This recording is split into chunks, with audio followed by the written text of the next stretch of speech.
He also considered that maybe it was time to really grow up. Maggie was gone, and perhaps he should actively look for someone else. Someone who needed to be a part of an intense partnership in every way. A physical, emotional, and spiritual connection. He did miss that part. He'd been telling himself now for 3 years that it was gone forever. But this adventure had shown him there could be a door opening somewhere, and somebody might walk into that room and take that space.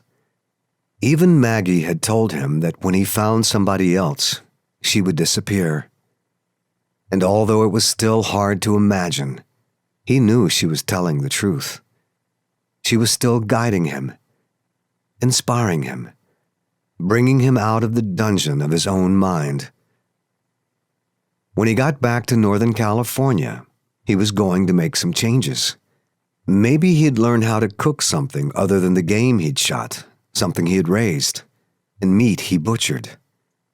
He could take a cooking class, maybe learn how to garden professionally, or go see movies.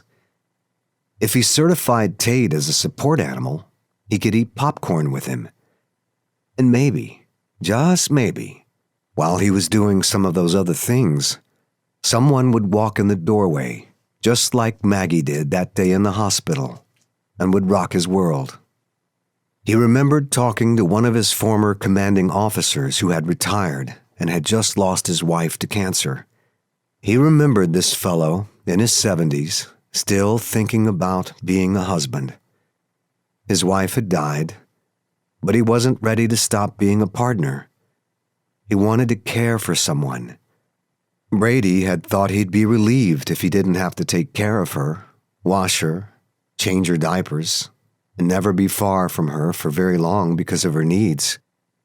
But after she left, there was a huge hole in his world. He had asked Brady that afternoon how he could go about finding another partner. Brady was shocked. It was the last thing in the world he expected his former CO to say. "I don't know. Is there some place you can go and find them? You would certainly know better than I. I could go to the library. I could wander up and down the grocery aisles. I could sit in the park and read. I could take my dog to obedience class. I just don't know what to do.